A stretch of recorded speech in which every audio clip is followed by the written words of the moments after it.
ഓം വജൽഭുവേ നമഃ. ചേക്കിഴാർ സ്വാമിയുടെ പെരിയ പുരാണമാണ് നാം കണ്ടുകൊണ്ടിരിക്കുന്നത്. അങ്ങനെ ശിവൻ്റെ അരുളാൽ വൻതൊണ്ടനായ സുന്ദരമൂർത്തി സ്വാമികൾ ആദ്യത്തെ തേവാരം പാടി ശബ്ദബ്രഹ്മസ്വരൂപിണിയായ വാഗ്ദേവിയുടെ അനുഗ്രഹം ഇവിടെ വൻതൊണ്ടനായ സുന്ദരമൂർത്തി സ്വാമിയിൽ കളിയാടുന്ന കാഴ്ചയാണ് നാം കാണുന്നത്.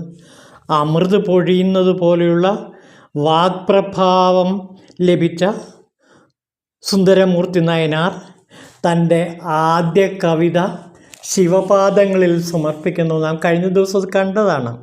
പിത്ത പിറൈ ചൂടി പെരുമാനേ അരുളാള എന്ന് തുടങ്ങുന്ന കവിത. അതിലെ ശിവാജ്ഞയാലാണ് ഈ പദ്യം, ഈ പാടൽ ആദ്യമായിട്ട് സുന്ദരമൂർത്തി സ്വാമികൾ പാടിയത്. നമുക്ക് ആ പാടലിലേക്ക് കിടക്കാം. അതിൻ്റെ മലയാള തർജ്ജമ നോക്കാം. പിത്ത പൊന്മതി ചൂടിയ ഭഗവാനെ കരുണാബ്ധേ, അങ്ങേ സന്തതം മറക്കാതെ നനയ്ക്കുന്നേനകതാരിൽ പിനാകിനി പൂർത്തിരെ അരുൾ തിങ്ങും വെണ്ണൈ നെല്ലൂരിൽ വാഴുമപ്പ, അങ്ങേക്ക് ഞാൻ അടിമതാൻ. അങ്ങക്ക് അടിമയാണ് ഞാൻ, അങ്ങയുടെ അല്ലയോ ഭഗവാനെ. വെണ്ണൈ നെല്ലൂരിൽ വാഴുന്ന അപ്പ, ഭഗവാനെ ശിവ. അപ്പോൾ ശിവനെ വിളിക്കുന്നത് അപ്പ എന്നാണ്, എൻ്റെ പിതാവേ എന്നാണ് വിളിക്കുന്നത്. സുന്ദരൻ്റെ പിതാവാണ് ഇവിടെ ശിവൻ. ആ പിതാവിനെ പോലെ എപ്പോഴും മകനെ കാത്തു രക്ഷിക്കുന്ന അപ്പൻ അപ്പ എന്ന് വിളിക്കുകയാണ്. ആ വിളിയിൽ തന്നെ ഒരു പ്രത്യേകതയുണ്ട്. അപ്പാ, അപ്പാ അങ്ങേക്ക് അടിമ ഞാൻ, അങ്ങയുടെ അടിമയാണ് ഞാൻ. അടിമ എന്ന് വെച്ചാൽ സമ്പൂർണ്ണ ശരണാഗതി അടഞ്ഞ ഒരാളെയാണ് അടിമ എന്ന് പറയുന്നത്. ഇപ്പോഴും ശിവക്ഷേത്രങ്ങളിൽ ഒരു ചടങ്ങുണ്ട്, അടിമ കിടത്തുക എന്ന് പറയും. കുഞ്ഞുങ്ങളെ ശിവനടയിൽ സമർപ്പിച്ചിട്ട് കിടത്തിയിട്ട്, ഇതാ ഞാൻ എൻ്റെ കുഞ്ഞിനെ അങ്ങയുടെ അടിമയാക്കുന്നു, അടിമയായി സമർപ്പിക്കുന്നു എന്ന് പറഞ്ഞ് രക്ഷകർത്താക്കൾ പ്രാർത്ഥിക്കുന്ന കാഴ്ച നാം കാണാറുണ്ട്. അപ്പോൾ അന്ന് മുതൽ ആ കുഞ്ഞ് പിന്നെ അടിമയാണ്. അപ്പോൾ എന്നാണോ കുഞ്ഞിനെ അടിമ കിടത്തുന്നത് അന്ന് മുതൽ ഭഗവാന്റെ അടിമയാണ്. നാം കഴിഞ്ഞ ദിവസം കണ്ടു, ആ വൃദ്ധൻ വന്നിട്ട് പിതാമഹൻ എഴുതി കൊടുത്ത ആ ഓല നാം കാണുകയുണ്ടായി. ഞാനും എൻ്റെ പുത്രന്മാരും പൗത്രന്മാരും ഇനി അങ്ങയുടെ അടിമയാണെന്ന് എഴുതി കൊടുത്തത്. അതനുസരിച്ച് തന്നെയാണ് ഇവിടെ സുന്ദരമൂർത്തി സ്വാമികൾ അടിമയായി സ്വയം പ്രഖ്യാപിക്കുന്നത്. ശിവൻ്റെ അടിമയാണ്. അപ്പോൾ ആ അപ്പ എന്ന സംബോധനയുടെ ആഴം പരിശോധിച്ച് നോക്കിയാൽ മതി. പിതാവും ലോകഹ പിതരവും എന്നാണ് കാളിദാസൻ ശിവപാർവതിമാരെ വിശേഷിപ്പിക്കുന്നത്. ലോകത്തിൻ്റെ മുഴുവനും അച്ഛനും അമ്മയുമായ ശിവപാർവതിമാരെ വാഗർഥാവിവ സംപൃക്തോ വാഗർഥ പ്രതിപത്തേ ജഗതഃ പിതരോ വന്ദേ പാർവതി പരമേശ്വരോ എന്നാണ് കാളിദാസൻ തൻ്റെ മഹാകാവ്യത്തിൽ ആദ്യ ശ്ലോകം കുറിച്ചിടുന്നത്. ഇതേപോലെ തന്നെ ആദ്യ ശ്ലോകത്തിൽ ആദ്യത്തെ വാരത്തിൽ സുന്ദരമൂർത്തി സ്വാമികൾ പാടുന്നു, അപ്പാ ഇന്നു മുതൽ ഞാൻ നിൻ്റെ അടിമയാണ്. അത് ജീവിതാവസാനം വരെ ശിവ പൂജ ചെയ്തുകൊണ്ട് ശിവപാർഷദനായി കഴിഞ്ഞ് അവസാനം കൈലാസത്തേക്ക് പോകുന്ന കാഴ്ച നാം അത് കാണും. പിന്നെ നോക്കൂ, അരുൾ തിങ്ങും വെണ്ണൈ നെല്ലൂരിൽ വാഴുന്ന അല്ലയോ ഭഗവാനെ, അങ്ങേ ഞാനിതാ വണങ്ങുന്നു, അങ്ങയുടെ അടിമയാണ് ഞാൻ. പിത്ത പൊന്മതി ചൂടിയ ഭഗവാനെ, മതി തിങ്കൾക്കല ചൂടിയ ഭഗവാനെ, കരുണാബ്ധേ കരുണ ചൊരിയുന്ന ഭഗവാനെ, അങ്ങയെ സന്തതം മറക്കാതെ ഞാൻ നനച്ചുകൊണ്ടേയിരിക്കുന്നു അകതാരിൽ എൻ്റെ ഹൃദയത്തിൽ ഞാൻ എപ്പോഴും അങ്ങയെ സ്മരിച്ചു കൊണ്ടേയിരിക്കുന്നു. 24 മണിക്കൂറും ശിവ ശിവ ശിവ ശബ്ദത്താൽ മുഖരിതമാണ് എൻ്റെ അന്തരംഗം. ഈ അന്തരംഗത്തിൽ ശിവനല്ലാതെ ഇനി മറ്റാരുമില്ല. ശിവൻ്റെ അടിമകളിൽ വച്ചടിമയാണ് ഞാൻ. ആ അടിമയായ എന്നെ അല്ലയോ ഭഗവാൻ, അങ്ങ് അപ്പനെ പോലെ പിതാവിനെ പോലെ എപ്പോഴും കരുതി രക്ഷിക്കുക. ഈ പാടൽ പാടിക്കൊണ്ടാണ് സുന്ദരമൂർത്തി നയനാർ മഹാദേവാരങ്ങളുടെ ശിവദേവാരങ്ങളുടെ ലോകത്തിലേക്ക് ആദ്യമായി പ്രവേശിച്ചത്. ഇത് കഴിഞ്ഞിട്ട് അദ്ദേഹം പിന്നെ സഞ്ചരിച്ചത് സ്വന്തം നാട്ടിലേക്കാണ്, തിരുനാവാലൂരിലേക്ക് പോയി. ഓർത്തു നോക്കൂ, സുന്ദരമൂർത്തി സ്വാമികൾ ആദ്യം ഇത് കഴിഞ്ഞിട്ട് സന്ദർശിച്ച് സ്വന്തം നാട്ടിലെ തിരുനാവാലൂരിലെ ശിവനെയാണ്. അവിടെയും ശിവനെ പ്രാർത്ഥിച്ചുകൊണ്ട് അദ്ദേഹം തേവാരം എഴുതിയിട്ടുണ്ട്. പിന്നെ അത് കഴിഞ്ഞിട്ട് തിരുത്തുറയൂർ എന്ന് പറഞ്ഞ ശിവാലയത്തിൽ ചെന്നു. അവിടെയും അദ്ദേഹം ചെന്ന് പാടിയിട്ടുണ്ട്. ആ പാട്ടുകളൊക്കെ നമുക്ക് കിട്ടിയിട്ടുണ്ട്. പക്ഷേ അതെൻ്റെ കൈവശമില്ല, എനിക്കത് അന്വേഷിച്ചിട്ട് കാണാൻ കഴിഞ്ഞില്ല. അത് തിരുമുറ പരിശോധിച്ചാലേ അത് കിട്ടും. നമുക്കത് ഭാവിയിൽ സുന്ദരമൂർത്തി സ്വാമികളുടെ ഓരോ ശിവക്ഷേത്രത്തിൽ ചെന്ന് പാടിയ പാട്ടുകൾ നമുക്ക് കാണാം. ഇതേപോലെ വളരെ പ്രശസ്തമായ ഒരു കാര്യം കൂടെ എനിക്ക് പറയാനുണ്ട്. ഈ തിരുനാവാലൂർ എന്ന് പറഞ്ഞ സ്ഥലമുണ്ടല്ലോ, അതായത് സുന്ദരമൂർത്തി സ്വാമികൾ ജനിച്ച നാട്, അവിടെയുള്ള ശിവക്ഷേത്രത്തിലാണ് ഇപ്പോൾ അദ്ദേഹം നിൽക്കുന്നത്. ആ തിരുനാവാലൂർ എന്ന ശിവക്ഷേത്രത്തിന് കേരളത്തിലൊരു ക്ഷേത്രവുമായി ബന്ധമുണ്ടോ എന്ന് എനിക്ക് ബലമായ സംശയമുണ്ട്. അതായത് ആലുവ എന്ന സ്ഥലത്തിന് തൊട്ടടുത്ത് ആലങ്ങാട് എന്ന് പറഞ്ഞൊരു സ്ഥലമുണ്ട്. ആലുവ ശിവക്ഷേത്രത്തിൻ്റെ ഏറെക്കുറെ അടുത്ത് എന്ന് പറയാവുന്ന ഒരു സ്ഥലമാണ് ആലങ്ങാട്. ആലങ്ങാട് ഒരു ശിവക്ഷേത്രമുണ്ട്. ആലങ്ങാട് ആ സ്ഥലത്തിൻ്റെ പേര് തിരുവാലൂർ എന്നാണ്. പേര് നോക്കൂ, തിരുനാവലൂർ എന്ന പേരും തിരുവാലൂർ എന്ന പേരും തമ്മിൽ വളരെ സാമ്യമുണ്ട്. പിന്നെ തിരുവാരൂർ എന്ന് പറഞ്ഞ ഒരു ശ്രേഷ്ഠമായ ചോള രാജ്യത്തിൻ്റെ തലസ്ഥാനവുമുണ്ട്. അപ്പോൾ ഈ പേരുകളുമായിട്ട് ആലങ്ങാട്ടുള്ള തിരുവാലൂരിലെ ശിവക്ഷേത്രത്തിന് ബന്ധമുണ്ടാകാൻ സാധ്യതയുണ്ട്. ഇത് ഞാൻ പറയാൻ കാരണം, ഈ അടുത്ത കാലത്ത് അവിടെ ഈ താഴികക്കുട പൂജ നടന്നു. താഴികക്കുടം സ്ഥാപിക്കുന്ന ഒരു വളരെ വർഷങ്ങൾക്ക് ശേഷം മാത്രമേ ഈ താഴികക്കുട പൂജ നടക്കാറുള്ളൂ. അങ്ങനെ ആ വിശിഷ്ടമായ താഴികക്കുട പൂജയിൽ ചിദംബരത്തു നിന്ന് വേദജ്ഞരായ കുറച്ച് പേർ അവിടെ വന്നിരുന്നു. ഈ അടുത്ത കാലത്ത് സംഭവിച്ചതാണ്. അപ്പോൾ ചിദംബരത്തു നിന്ന് വേദജ്ഞരായ കുറച്ച് പേർ വന്നിട്ട് ആ പൂജയിൽ പങ്കെടുത്തു. അപ്പോൾ ഒരു കാര്യം തീർച്ചയാണ്, ആലങ്ങാട്ടുള്ള തിരുവാലൂർ ശിവക്ഷേത്രത്തിന് ഈ തിരുനാവാലൂർ എന്ന ശിവക്ഷേത്രവുമായിട്ട് എന്തോ ബന്ധമുണ്ടാകാൻ സാധ്യതയുണ്ട്. മാത്രമല്ല, ഈ പേരെങ്ങനെ വന്നു എന്നാണ് ഞാൻ അത്ഭുതപ്പെടുന്നത്. ഈ ആലുവയ്ക്ക് അടുത്തുള്ള ആലങ്ങാട് എന്ന പേര് തന്നെയുണ്ട്. എന്നിട്ടും പിന്നെ അവിടെ ഈ തിരുവാലൂർ എന്ന സ്ഥലത്തിന് എങ്ങനെ ഈ പേര് വന്നു എന്ന് അത്ഭുതപ്പെട്ടപ്പോഴാണ് ഒരു കാര്യം മനസ്സിലാവുന്നത്. ആ പ്രദേശത്തിന് സുന്ദരരുമായിട്ട് ബന്ധമുണ്ടാക്കാനാണ് സാധ്യത എന്നെനിക്ക് തോന്നുന്നു.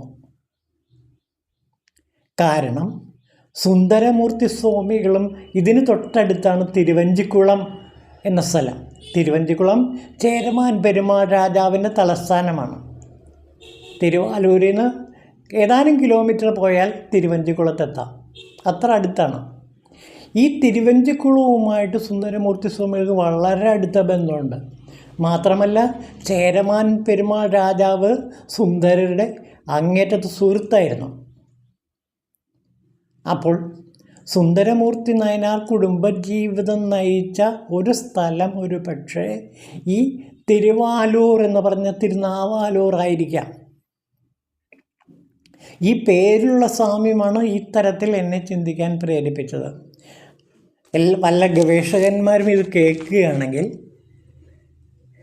തിരുനാവാലൂർ എങ്ങനെ തിരുവാലൂരായി തീർന്നു എന്ന് അന്വേഷിക്കേണ്ടതാണ്. ചരിത്രപരമായ ഒട്ടേറെ രഹസ്യങ്ങൾ ഇതിൽ നിന്ന് കിട്ടാനും സാധ്യതയുണ്ട്.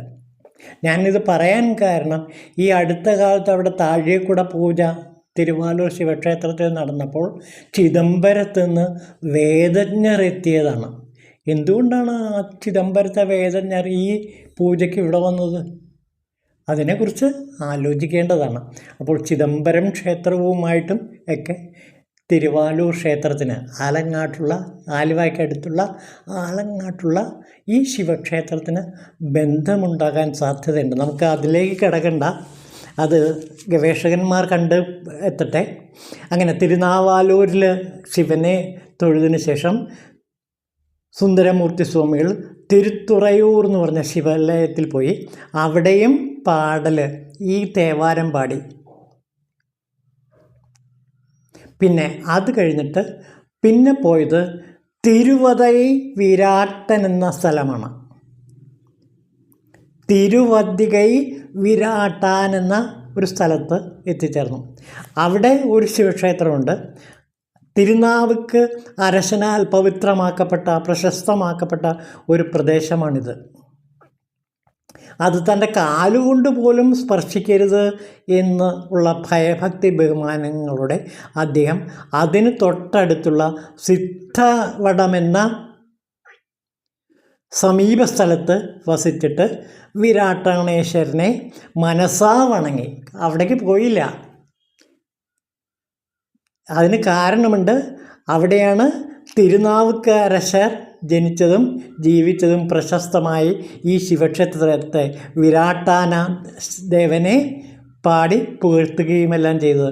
അതുകൊണ്ട് അവിടേക്ക് തൻ്റെ പാദം കൊണ്ട് അശുദ്ധമാക്കരുത് എന്ന് കരുതി അവിടേക്ക് പോകാതെ അതിന് അടുത്തുള്ള സിദ്ധവടം എന്ന സമീപ സ്ഥലത്ത് വസിച്ച് അവിടെ വിരാട്ടേശ്വരനെ പ്രാർത്ഥിച്ചുകൊണ്ട് ഒരു രാത്രി കഴിച്ചു. ആ രാത്രി ഉറങ്ങുന്ന സമയത്ത് ഒരു സന്യാസി ഇദ്ദേഹത്തിൻ്റെ നിദ്രയിൽ വന്നു. എന്നിട്ട് ഈ സുന്ദരമൂർത്തി സ്വാമികളുടെ തലയിൽ അദ്ദേഹം കാലെടുത്ത് വച്ചു. ഉടനെ തന്നെ സുന്ദരർ അവിടെ നിന്ന് എഴുന്നേറ്റ് വേറൊരു സ്ഥലത്ത് പോയി കിടന്നു. അവിടെയും ഈ സന്യാസി വന്നിട്ട് കാല് തലയിലെടുത്ത് വെച്ചു. ഇങ്ങനെ 3-4 സ്ഥലത്തേക്ക് മാറി മാറി കിടന്നിട്ടും അവിടെയെല്ലാം ഈ സന്യാസി തൻ്റെ പാദങ്ങൾ ഈ സുന്ദരരുടെ തലയിൽ എടുത്തു വച്ചു. അങ്ങനെ ഒന്നിലധികം പ്രാവശ്യം മാറി മാറി കിടന്നിട്ട് അവിടെയൊക്കെ തൻ്റെ തലയിൽ ഈ സന്യാസി വന്ന് ശിരസിൽ കാലെടുത്ത് വയ്ക്കുന്നത് കണ്ടപ്പോൾ അദ്ദേഹം ഇത് അങ്ങ് ആരാണെന്ന് ചോദിച്ചു. ഉടനെ തന്നെ സന്യാസി ചോദിക്കുക, എന്നെ നീ ഇനിയും അറിയുകയില്ലേ എന്നൊരു മറുചോദ്യത്തോടെ പെട്ടെന്ന് അപ്രത്യക്ഷനായി. കണ്ണ് തുറന്ന സുന്ദരർ തമ്മാനെ അറിയാതെ എന്ന് പറഞ്ഞൊരു പദ്യം ഇപ്പോൾ പാടി. തമ്മാനെ അറിയാതെ, അങ്ങേ ഞാൻ അറിയില്ലല്ലോ എന്ന് പറഞ്ഞിട്ട് പാടുന്നൊരു പാട്ടാണ്. എന്നിട്ട് ആ സന്യാസിയുടെ പാദങ്ങളെ സ്മരിച്ചുകൊണ്ട് ഈ പാട്ട് സമർപ്പിച്ചു. ആ സന്യാസി മറ്റാരുമായിരുന്നില്ല, സാക്ഷാൽ വിരാട്ടാണേശ്വരനായിരുന്നു, സാക്ഷാൽ ശിവഭഗവാനായിരുന്നു. അതുകൊണ്ടാണ് തമ്മാനെ അറിയാതെ, അല്ലയോ ഭഗവാനെ അങ്ങേ ഞാൻ അറിയുന്നില്ലല്ലോ എന്ന് പാടിക്കൊണ്ട് ഒരു പാടൽ നിർമ്മിച്ചത്. അങ്ങനെ ഓരോ സ്ഥലത്ത് ചെല്ലുമ്പോഴും എന്തെങ്കിലും സംഭവങ്ങൾ സുന്ദരരുടെ ജീവിതത്തിൽ നടക്കും. അപ്പോഴെല്ലാം ഈ പാടലുകൾ അദ്ദേഹം എഴുതുകയും ചെയ്യും. ഇങ്ങനെ ശിവനുമായി നിരന്തരമായ സമ്പർക്കം പുലർത്തിയ ഒരു വൻതൊണ്ടനായിരുന്നു സുന്ദരമൂർത്തി സ്വാമികൾ. അതുകൊണ്ട് സുന്ദരമൂർത്തി സ്വാമികളുടെ ഓരോ പാട്ടിൻ്റെ പിന്നിലും ഇതേപോലെ ഓരോ ചരിത്രരേഖകളുണ്ട്. എന്തെങ്കിലും ശിവനുമായി ബന്ധപ്പെട്ട സംഭവങ്ങൾ നടന്നിരിക്കും. അപ്പോൾ അദ്ദേഹം പാടലുകൾ നിർമ്മിക്കും. പല ശിവക്ഷേത്രങ്ങളിൽ ചെല്ലുമ്പോഴും ഈ ശിവൻ നേരിട്ട് പ്രത്യക്ഷപ്പെട്ട് വൻതൊണ്ടനെ കൊണ്ട്, സുന്ദരമൂർത്തി നായനാരെ കൊണ്ട് പാട്ട് പാടിപ്പിക്കുകയാണ് ചെയ്തത്. ശരിക്കും ഈ പാട്ടുകളൊന്നും സുന്ദരമൂർത്തി സ്വാമികളുടെ ഈ പാട്ടുകളൊന്നും സുന്ദരമൂർത്തി സ്വാമികളല്ല പാടിയത്. മറിച്ച് ഭഗവാൻ ശിവൻ ദേവിയുടെ, പാർവതീദേവിയുടെ, വാഗ്ദേവിയുടെ ചുണ്ടിൽ നിന്ന് പുറപ്പെടുവിപ്പിച്ച ശബ്ദങ്ങളാണിത്. ആ ശബ്ദബ്രഹ്മം, നാദബ്രഹ്മം. അപ്പോൾ ഈ സുന്ദരമൂർത്തി സ്വാമികളുടെ പദ്യങ്ങൾ പാടുക, പാടലുകൾ പാടുക എന്നുള്ളത് ശരിക്കും ഏറ്റവും ശിവ പൂജയാണ്. ശിവൻ്റെ മന്ത്രങ്ങളാണ് ഓരോ പാടലും. ഇത് മന്ത്രാക്ഷരങ്ങൾ കൂടിയാണ് ഈ പാട്ടുകൾ പലതും. തമിഴിലെ 51 അക്ഷരങ്ങൾ പലപ്പോഴും ഭഗവാന്റെ തന്നെ പ്രതീകങ്ങളാണ്. 51 അക്ഷരാളി കലിതനിലതേ എന്ന പൂന്താനം നമ്പൂരി പാടില്ലേ, അത് തന്നെയാണ്. പുനം നമ്പൂരി പാടില്ലേ, അത് തന്നെയാണ് ഇവിടെ സംഭവിച്ചിരിക്കുന്നത്. ഈ 51 തമിഴക്ഷരങ്ങളും സാക്ഷാൽ ശിവനിൽ നിന്ന് തന്നെ ഉത്ഭൂതമായ ശിവൻ്റെ തന്നെ പ്രതിരൂപങ്ങളാണ്. ആ അക്ഷരങ്ങൾ ഒരു പ്രത്യേക തരത്തിൽ നിബന്ധിക്കുമ്പോൾ അവ നക്ഷത്രങ്ങളായി, ശിവനക്ഷത്രങ്ങളായി, ശിവവിഭൂതിയായി മാറുകയാണ് ചെയ്യുന്നത്. അത്രയ്ക്ക് ഉദാത്തമാണ് സുന്ദരമൂർത്തി സ്വാമികളുടെ കഥകൾ, പാട്ടുകളും കഥകളും. അപ്പോൾ ഈ സുന്ദരമൂർത്തി സ്വാമികളുടെ പാട്ടുകൾ കേൾക്കാൻ പറ്റുക എന്നുള്ളത് തന്നെ ജീവിതത്തിലെ മഹാഭാഗ്യമാണ്. ആ കഥ കേൾക്കാൻ കഴിഞ്ഞാൽ അതിലും ഭാഗ്യം. അപ്പോൾ ശരിക്കും ശിവ ധ്യാനമാണ് പെരിയ പുരാണം. അപ്പോൾ ഈ കഥ പറയുമ്പോൾ, ഈ കവിതകൾ ചൊല്ലുമ്പോൾ, ഈ തേവാരങ്ങൾ ചൊല്ലുമ്പോൾ സത്യത്തിൽ ശിവപൂജയാണ് നമ്മൾ നടത്തുന്നത് എന്ന് മറക്കാതിരിക്കുക. അപ്പോൾ നമ്മളും ശിവൻ്റെ വൻതൊണ്ടനായി മാറുന്ന, തീവ്രഭക്തനായി മാറുന്ന കാഴ്ച എപ്പോഴും നമുക്ക് അനുഭവപ്പെടുകയും ചെയ്യും. 24 മണിക്കൂറും ശിവശിവ ശബ്ദം ഹൃദയത്തിൽ മുഴങ്ങുകയും ചെയ്യും. ഇതാണ് ഈ പെരിയ പുരാണ സപര്യയുടെ ഫലസമാപ്തി ആയിട്ട് നമ്മൾ കരുതുന്നത്. ഓം ശിവായ തിരുമൂല ദേവായ നമഃ. ഓം ശിവായ രമണായ നമഃ.